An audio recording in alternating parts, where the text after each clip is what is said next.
First of all, congratulations to Clemson. Told Dabo after the game, and it's true. Heck of a performance by those guys to be able to come into this environment at night and come out with a win. Gutty performance by those guys. Really disappointing performance by us tonight. Knew the turnover battle was going to be critical in this game. Dabo will tell you that's kind of been the story of their season and story of our season in a lot of ways as well. And was it 2 turnovers in the first 3 plays of the game? About the worst possible start you could have. Proud of our guys for the way they responded to the adversity early in the game, coming back and tying it up, and just really disappointing. Offensively, they had 3 field goals. Last year we gave them 7 points and really gave them 9 points with the pick 6 and then the safety that we had last year. This year we give them 7 as well. And defensively we played, well enough to win. Held them to field goals, weren't able to create as many takeaways as we would like, give them credit for protecting the football, but just a really, really, really tough night offensively. My biggest concern going into this game was our ability to run the football and protect the passer because they're loaded on the defensive line. And like I told you guys earlier in this week, probably the 2 best linebackers tandem is the best linebacker tandem that we've played all season. And we were nowhere near good enough offensively tonight. Just couldn't make enough plays and didn't win the turnover battle. And when you do that, it's going to be tough to win. It's a hurting locker room in there as well. Feel so crappy for our seniors right now to not be able to give them the finish that they deserve this season. I'm proud of the young men that we have in that locker room, without a doubt. They've shown that time after time throughout the season, and we got it to, had won 3 straight coming into this game and got it to the final round 12, if you will, and we just couldn't get it done. So apologize to, our fans did their part tonight. Talked about making Gamecock Walk bigger and louder than Gamecock Walk bigger and louder than ever. Feel like it was.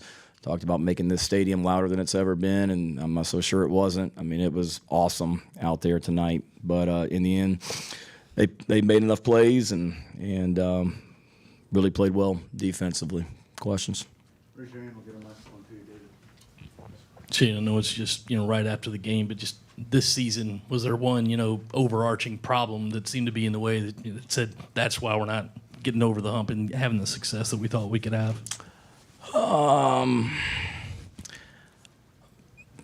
Yeah, I mean, I think you look back, but certainly when you look at statistics nationally, we're one of the worst teams in the country at protecting the quarterback. And that's not all on the offensive line. One of them tonight was a missed blitz pickup at a different position, and so it's not all on the offensive line, but certainly they're really good up front. We weren't good enough tonight. When we've been really good on offense, we've been able to protect the passer and throw the ball downfield, and we knew it was going to be a challenge tonight, David. Tried to do everything, quick game screens, roll out, max protect, you name it, and had a hard time getting anything going, but certainly we've got to protect the quarterback better. And obviously in the month of October, when we didn't win a football game, we didn't create a turnover in the entire month of October. And when you don't create takeaways defensively, it's going to be hard to win. And when you can't protect the quarterback, it's going to be hard to win. And, we created takeaways the last 3 weeks and just didn't get enough of them tonight. Heck of an interception by Nick, but they had issues protecting the ball early in the season, and they got it fixed, and they did a good job of it tonight too. The last punt in your big field was about 9 minutes ago. Did you give any thought to going for that one? Yeah, I thought a lot about going for it. Wanted it to be a little bit less than 7. There were 10 minutes on the clock when we got stopped. We had timeouts left. We had a chance to pin them down there in the end zone by the cockpit with 10 minutes left. If it had been less, if it had been under 9, if you're an analytics person, people say don't punt down 2 scores under 10 minutes. And not that we were basing the decision off analytics. I wasn't. But, I just felt like we could get them backed up in there and have a chance to get the ball back. And we got field position. It had been a field position game all night, and we had crappy field position most of the night. But I thought that was an opportunity to pin them deep, get a stop, and hopefully get the ball back with field position. And, hindsight being 20/20, you go for it. But, Alan, when you're 2 of 13 on third downs, it doesn't give you a ton of confidence going forward on 4th and 7 either. But, at that time I felt like the best thing was just to put our defense back out there. They were playing their butts off, and see if we could get another stop. Defensively, just with the turnaround the last few weeks, and what can you say about what you got from those guys tonight and keeping going the game? Yeah, they were awesome. We kept putting them out there, and they kept making stops. Obviously, we knew, they were going to come in and try and run the ball. They were down 2 of their top receivers, and we knew that going into the game. So we felt going into the game that they were going to run the ball. The quarterback's a good runner. He showed that tonight. We had a hard time getting him in the game, and I think this is 2 straight weeks. I don't know what they did the week before, but I know last week all 3 of those guys, the quarterback, Shipley, and Mafal, had double-digit carries, and they did again tonight as well. But having said that, never felt like we were making stops, man. They were 7 of 16 on third down, and our defense played well enough for us to win. Like I said, when you hold the other team to 3 field goals, you feel like you have a great opportunity to win a game. Go to the left end. You're good. Okay. Jamie. Shane, what would you say? How would you describe the overall state of the program right now? And you're about to go into transfer season. Where are you guys in the SEC pecking order as far as what you can offer transfers and recruits NIL wise? I'm not going to get into NIL right now, Gene. If you want the state of the program, I'll tell you that it's as strong as it's ever been, in my opinion. We've got a hell of a recruiting class coming in here. We just started 5 true freshmen this year throughout the season. We went through some lumps this year. We lost 12 players to season-ending injuries, 6 of which were offensive linemen. That's not making excuses. It is what it is. I don't know if you saw before the game the committed prospects that were out at midfield with me. It's a pretty freaking big-time group of players that are coming in here next season. All you had to do, Gene, was be in that locker room right now with the young men in our program. That is a hurting bunch of players right now. And the comments that the seniors made to the returning players about the incoming, or about the future and this program and what this program's about, was extremely proud of them. So, whereas we certainly need to be better from an NIL standpoint than where we are. I know the people here people that are involved with that are working their butts off, and we can offer guys a fantastic education, the opportunity to play SEC football, an unbelievable city to go to school in, and a culture and program that's real and not fake. And nobody's patting ourselves on the back for going 5 and 7, but I think there's a lot of teams that wouldn't have been able to respond to the adversity that we faced throughout the season over and over again like we did. And like I said, just wish I had been able to do more as the head coach to get them over the hump tonight and get a win. And that's what I just told them in the locker room. And that's what hurts me, is just guys like to carry on, and those guys that have given so much to this program, not for them to be able to finish on a higher note, just something I'll have a hard time getting over. You pretty much, your back was against the wall all night with no field position. Did that limit what you could actually call on offense, starting with bad field position every drive?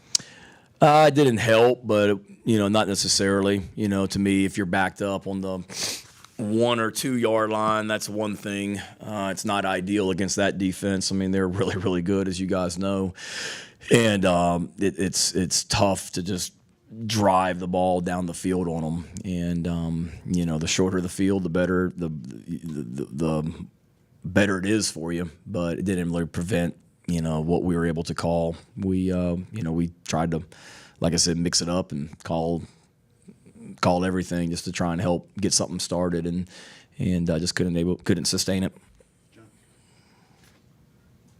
Yeah, Spencer obviously had a really rough night tonight. What was what was he seeing out there? Was the game sped up on him, or what were you seeing out of him that just kind of kept him from having his typical performance? Yeah, I mean, I think you give credit to Clemson and their defense. I mean, 54 is going to play in the NFL for a long time. 0 is going to play in the NFL for a long time. 13 is going to play in the NFL for a long time. Not to name their whole defense, but the 2 true freshmen that just got to town are going to be here for a couple of more years, and they're going to play in the NFL for a long time. So it's a really good front. We didn't do a good job of protecting, to say the least. They do it. Give them credit. I mean, they do what they do defensively. They're going to get up in your face. They're going to pressure you. They're going to play man coverage, and that's basically what they did tonight. They're going to mix in a little bit of quarters every once in a while as well. I don't know. He was certainly under duress, and we didn't do a great job of giving him time. And certainly, he'll be the first to tell you that he'd like some throws back, but also we have been challenging our guys, our receivers and tight ends and running backs all week, that because of the way Clemson plays defense, there's going to be a lot of opportunities for competitive catches where the ball's there and it's a bang play, and we got to make them. And it looked like they made a lot more of the competitive plays at defensive back against our pass catchers tonight than we made the catches. So, we got to help Spencer out too when we get opportunities to make plays. Mario went down pretty early there. I mean, he took kind of a scary stumble and then was back out there pretty quickly. Just what was going on with him on that? Did he get concussion tested or anything like that in between there? Yeah, I mean, I think he got thrown down. I think it just startled him more than anything. He was fine. He was more mad that he got thrown down, and all he could tell me when I walked out there was, let me stand up so I can get back in there and go back at this guy, not fight, but like get back out there for the next play. Yeah, so we had some tough ones tonight at the wrong times.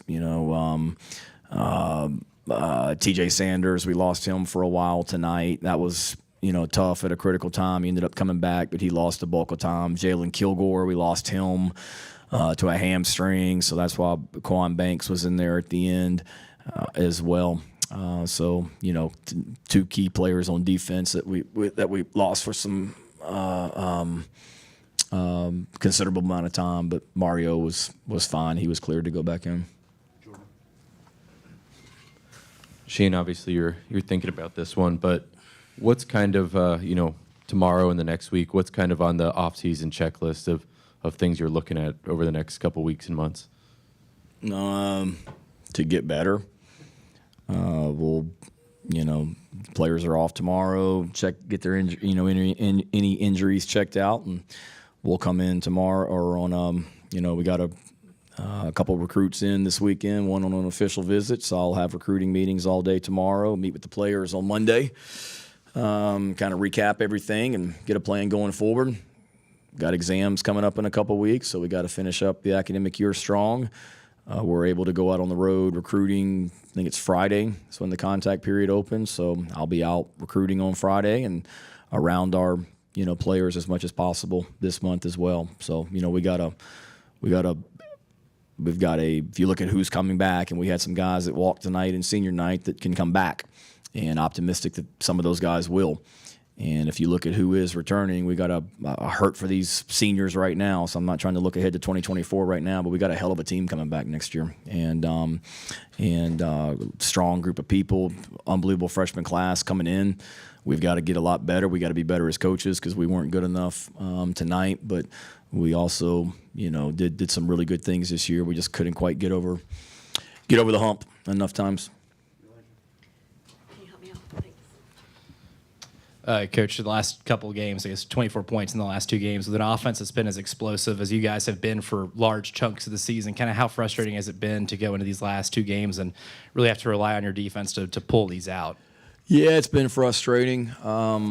You look at you go back to played really well offensively against Florida, but if you look at Missouri and you look at Texas A&M and then you look at Kentucky last week, we just weren't explosive, efficient, productive enough. And it's hard in the SEC to score points, but we did not play great offensively down the stretch, and that's disappointing. Defense started playing better at the end of the year, and offensively we didn't do enough. We did enough to win last week, but it wasn't pretty. And then tonight we we didn't do nearly enough, which is tough, especially with a quarterback like Spencer as well. So we certainly got to be better, coaches and players, in all three phases, and to answer Jordan's question, that's what we're getting back to work on is recruiting and how to get better, because we gotta be better. You've mentioned this senior group a few times here. Just looking back to so many of these guys were young when you came in and stayed here and bought into what you're doing. Just how much has this senior group meant to you over these last 3 years? Yeah, a lot.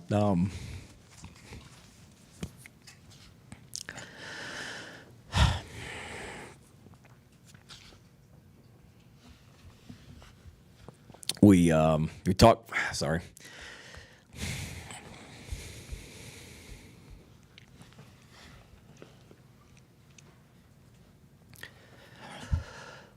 We talked about it in our team meeting yesterday. Some of those guys were here when I got here to carry on, and Tyreek and Tonka and Leggett, and they stayed, which the easy thing to do is to leave. And didn't just stay for 1 year, but they stayed 2 years, and then a third year as well. And then guys that came in that didn't know anything about me but trusted me to come in, Amarian Brown, Jordan Strawn. I mean, I can remember sitting in my bedroom in Norman, Oklahoma, doing a Zoom with Amarian and his dad, trying to convince them, not quite sure what our offense is going to look like, but we want you to come play football at South Carolina. And he trusted us and came in. So they're